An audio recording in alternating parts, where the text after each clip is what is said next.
बिस्मिल्लाहिर्रहमानिर्रहीम। नाज़िर असवाद से मैं हिट वालेजुआ। नाज़िर, पाकिस्तान में एक वो वक्त था जब इमरान खान पे केस बन रहे थे और इमरान खान जेल में था और तमाम तज़कियाकार, तबसरा नगार, बड़े बड़े गुरु, सियासत के अंदर निस्फ सेंचुरी गुजारने वाले लोग भी ये तबसरा करते थे कि ये केस इमरान खान की ज़िंदगी को तबाह कर देगा, ये वाला केस इमरान खान की सियासत को ख़त्म कर देगा। इस केस की वजह से इमरान खान की जो सारी मकबूलियत है वो ज़ीरो हो जाएगी। और इस तरह से तबसरे तज़किये आते रहे, लेकिन इमरान खान एक ही बात पे डटा रहा। जब उससे उसके साथी मिलते या उससे कोई उसका वकील, सियासी रहनुमा या उसके रिश्तेदार उससे मिलते तो वो एक ही बात कहता कि ये केस ख़त्म हो जाएगा, ये गैर कानूनी है और आप घबराना नहीं। वक्त गुज़रता गया, हम देखते गए कि ऐसे ऐसे केसेस होते रहे। फिर पाकिस्तान के अंदर रजीम चेंज की सूरत में जो ताकतवर लोग बैठे थे वो ये कहते थे कि हम इमरान खान को मच्छ जेल में लेकर जाएंगे, वहाँ पर इसे उल्टा लटकाकर मिर्चें देंगे और इसके सारे होश ठिकाने आ जाएंगे। फिर वो ये भी कहते थे कि हम इमरान खान को ऐसी सज़ा देंगे कि ये ज़िंदगी भर याद रखेगा। और आम सुनने वाला ये सोचता था कि वाकई सच्ची बात है कि ये लोग ताकत में हैं, इस्टेब्लिशमेंट इनके साथ है, अमेरिका इनके साथ है, इनके कानून सारे इनके हाथ में हैं, ये जो चाहें कर सकते हैं। लेकिन फिर जब इमरान खान के पास बात पहुंचती, वो मुस्कुराता, हंसता और कहता कि घबराना नहीं, ये सब जो मर्ज़ी कर लें, ना मैं टूटूंगा, ना मैं इनकी बात मानूंगा और ना ही ये मुझे शिकस्त दे सकते हैं। फिर वक्त गुज़रता गया और हमने देखा कि केस की एक सेंचुरी पूरी हुई, फिर दूसरी सेंचुरी केसेस की पूरी हुई, लेकिन ताहाल सारी रियासत, सारा कानून, सारी ताकत, सारा आइन, सारी की सारी हुकूमत के अंदर स्पोक पर्सन अपने आप को फार्म 47 के माहिर एक्सपर्ट ये तज़किये तबसरे करते रहे, लेकिन नाकाम होते रहे। वक्त गुज़रता गया और एक वक्त ऐसा आया कि पाकिस्तान के अंदर वो शख्स, वो स्पोक पर्सन, चाहे राना सनाउल्लाह हो, चाहे ख्वाजा हो, चाहे साहद हो, चाहे कोई और हो, इवन के फैसल वावडा जैसे किराए के हायर किए हुए लोग हों, या फिर इस तरह से मीडिया को काबू करके मीडिया के अंदर जो लोग बैठाए हुए हैं, जो सिर्फ़ और सिर्फ जिनका काम है झूठ बोलना, जिनका काम है फ्रॉड करना, जिनका काम है अनहोनी किस्म की बात करना, चाहे वो तलत हो, चाहे वो रावी के नाम से हो, चाहे वो साफ़ी सलीम साफ़ी हो, या फिर जो अपने आप को सहाफ़त के बाबा कहते हैं, सेठी टाइप हों, ये सारे के सारे नाकाम होते गए। अब वो वक्त आया कि वो राना सनाउल्लाह जो जिसने अपनी ज़िंदगी की आधी सियासत का जो हिस्सा था, शायद कि वो उसके अपने अल्फाज ना हों, वो कहीं से फीड होते हैं, तब वो बोलता है। राना सनाउल्लाह ने क्या कहा, आपने सोशल मीडिया में भरमार देखी होगी, वीलॉगर्स उसकी वीडियो ऑडियो अपलोड कर रहे हैं, सोशल मीडिया के अंदर सब कुछ उसी का चल रहा है।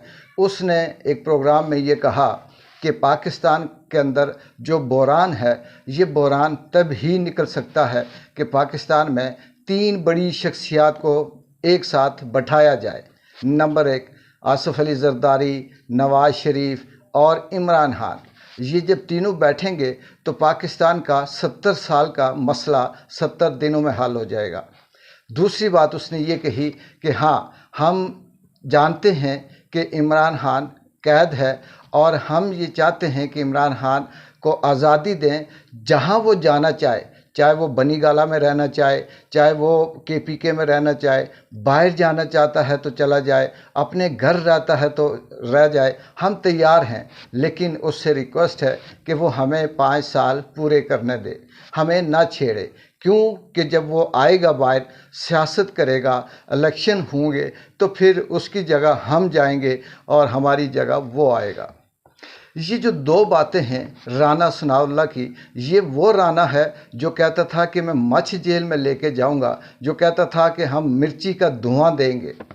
आज कौन किसकी ताकत है या कुदरत ने कैसा पासा पलटा कि वही राना जिसकी टांगें भी कांप रही हैं, जिसके हाथ भी कांप रहे हैं, जिसकी ज़ुबान भी कांप रही है, और उसे ये डर है कि इमरान खान बाहर आया तो हमारे साथ ये सलूक होगा। ये ऑफ़र कहाँ से आई ये आप सब जानते हैं। चाहे राना सनाउल्लाह ने ख़ुद से पेश की तब भी वही बात है। दूसरी बात कि ये लोग अभी भी शायद किसी ख्वाब खरगोश के अंदर हैं या फिर ये किसी गलत फहमी में हैं कि इमरान खान ने अगर नवाज़ शरीफ और आसिफ अली जरदारी के साथ बैठना ही था या बैठना ही है तो ये इतना जुल्म क्यों करवाया, फिर ये बंद क्यों हुआ, फिर 9 मई जैसी तूफ़ान क्यों बरपा हुए, फिर 26 नवंबर जैसी क़यामत क्यों बरपा हुई, फिर इसके अलावा जो हज़ारों की तादाद में पाकिस्तान तहरीक इंसाफ के लोग कैद हुए, बंद हुए, तबाही हुई, बर्बादी हुई, क्यों हुई। दूसरी बात कि करैक्टर है जो बोलता है, किरदार है जो हमायत करता है।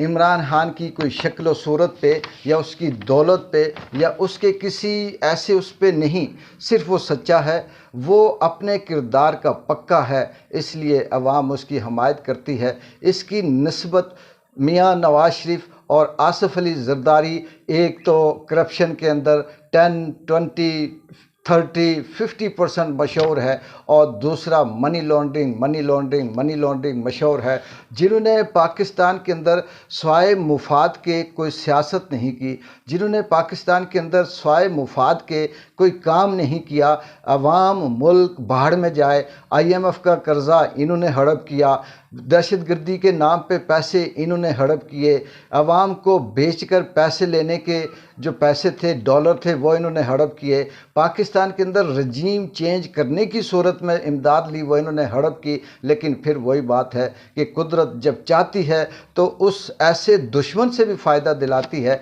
जो कोई सोच नहीं सकता। और अब वो राना सनाउल्लाह हो, वो ख्वाजा हो, वो मसखरा हो, वो हुकूमत हो, वो इस्टेब्लिशमेंट हो, वो इस वक्त सिर्फ़ और सिर्फ उन्हें ये खौफ खाए जा रहा है, उनकी नींदें उड़ी हुई हैं कि कल तक तो रिहा होना ही है, 1 महीना लगे, 15 दिन लगे, क्योंकि वो जिसके कंधों पे ये नाचते थे, जिनके इशारों पे ये धमाल डालते थे, वो इशारे, वो कंधे अब इनके नीचे से खिसक चुके हैं और अब ये अपना बंदोबस्त करेंगे। तो कहने का मतलब आपसे ये था नाज़रीन, वक्त एक सा नहीं रहता, तकब्बर अल्लाह को पसंद नहीं है।